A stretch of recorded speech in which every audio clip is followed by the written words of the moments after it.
ஓம் சாய்ராம். என் அன்பு குழந்தையே, உன் மனதில் எத்தனை ஏக்கங்கள், எத்தனை துயரங்கள், வாங்கிய கடன் சுமை அதிகரிப்பு, யாருடைய தயவும் இல்லை, உன்னை தூற்றி பேசியவர்கள் நடுவில் நின்று கொண்டு கலங்கிக் கொண்டிருக்கிறாய். எப்போது எனது சுமை குறையும், எப்போது நிம்மதி கிடைக்கும் அப்பா, எப்போது எனது துயரங்கள் அகலும் என்று நீ கவலைப்பட்டு கொண்டிருக்கிறாய். நித்தமும் உங்களையே நினைத்து கொண்டிருக்கிறேன். எனக்கு நல்ல காலம் பிறக்காதா? இப்படி உனக்குள்ளேயே கேள்விகள் கேட்டுக்கொண்டே இருக்கிறாய். நான் இருக்கும்போது எதற்காக இவ்வளவு கவலைப்படுகிறாய்? அனைத்தையும் நான் அறிவேன். கவலைப்படாமல் இரு.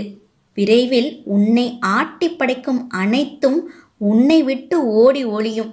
நீ பட்ட கஷ்டங்கள் அனைத்தும் உன்னை விட்டு அகலும்படி நான் செய்வேன். உன்னை தேடி நல்ல செய்தி வரப்போகிறது குழந்தையே. காத்திரு, கலங்காமல் இரு. எனது பிள்ளைகள் கண்களில் நீர் வழிய விடமாட்டேன்.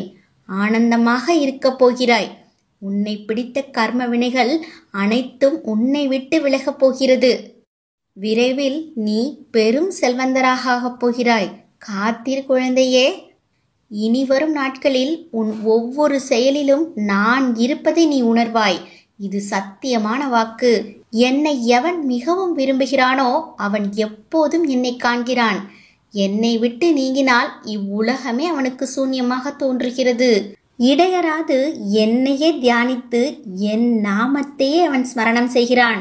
முழுமையாக தன்னை என்னிடம் சமர்ப்பித்து என்னையே எப்போதும் எவன் நினைவில் கொண்டிருக்கிறானோ அவனுக்கு நான் கடன்பட்டதாக உணர்கிறேன்.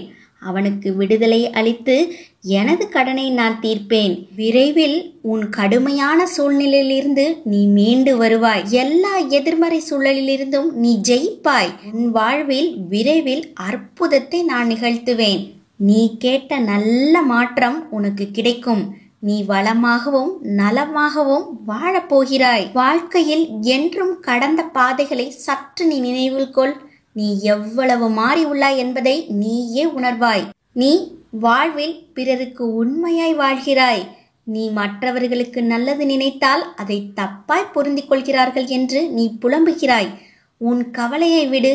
உண்மையான அன்பு கொண்டவர்களை காண்பது அரிது. ஆனால் உன் அன்பை உதாசீனப்படுத்துபவர்களுக்கு நிச்சயம் உன் அருமையை நான் புரிய வைப்பேன். நான் உனது ஆசைகளை பூர்த்தி செய்ய ஆவலாய் இருக்கும்போது வீணாக மற்றவர்களை கேட்டு தெரிவது பயனில்லை. உனது எல்லா கேள்விக்கும் நானே விடையளிக்க தயாராக இருக்கும்போது மற்றவர்களை கேட்பதையும் அனாவசியமாக பிறரிடம் விசாரிப்பதையும் நான் விரும்புவதில்லை. என்னை நீ துணை கொண்டு உன் துன்பங்களை சுலபமாக கடந்து செல்லலாம். அதற்கு தேவை நீ என்னை நம்புவது மட்டுமே. இவ்வுலக வாழ்க்கை உன் கையில் ஏதுமில்லை. எல்லாவற்றையும் நானே இயக்குகிறேன். நம்பிக்கை எனும் அச்சாணியாக என்னை மனதில் நீ நிறுத்து. பொறுமையாக வாழ்ந்து வா. உன்னை சேர்ப்பிக்க வேண்டிய இடத்தில் நான் நிச்சயம் சேர்ப்பிப்பேன். என்னை உன் மனதில் நினைத்து உன் கர்மாவை செய்து வா. அது போதும் உனக்கு. உன்னை நான் கைவிடவே மாட்டேன். என்னை முழுமையாக நம்பு. இனிவரும் காலம் நிச்சயம் வளம் பெறும். வாழ்வில் சில நிகழ்வு நீ விருப்பப்பட்டு நடக்காமல் இருக்கலாம். ஆனால் என்றும் உனக்கான நல்லது எதுவோ அதுவே நடக்கும். உன் விருப்பம் இல்லாமல் உன்னிடம் ஒரு நிகழ்வு வருகிறது என்றால் உன் சாய்தேவா உன் அருகில் உனக்கான நல்லதை எடுத்து தருகிறார் என்பதை நம்பிக்கை கொள். வாழ்க்கையில் தினமும் ஏதோ ஒரு அவமானம், போராட்டம், தோல்வி என்ற கோணத்தில் துன்பங்கள், வேதனை, வலி மட்டுமே நிறைந்ததா இருக்கின்றதா? எல்லாம் உச்சத்தில் அமரத்தான் நான் உனக்கு வேலை செய்கின்றேன்.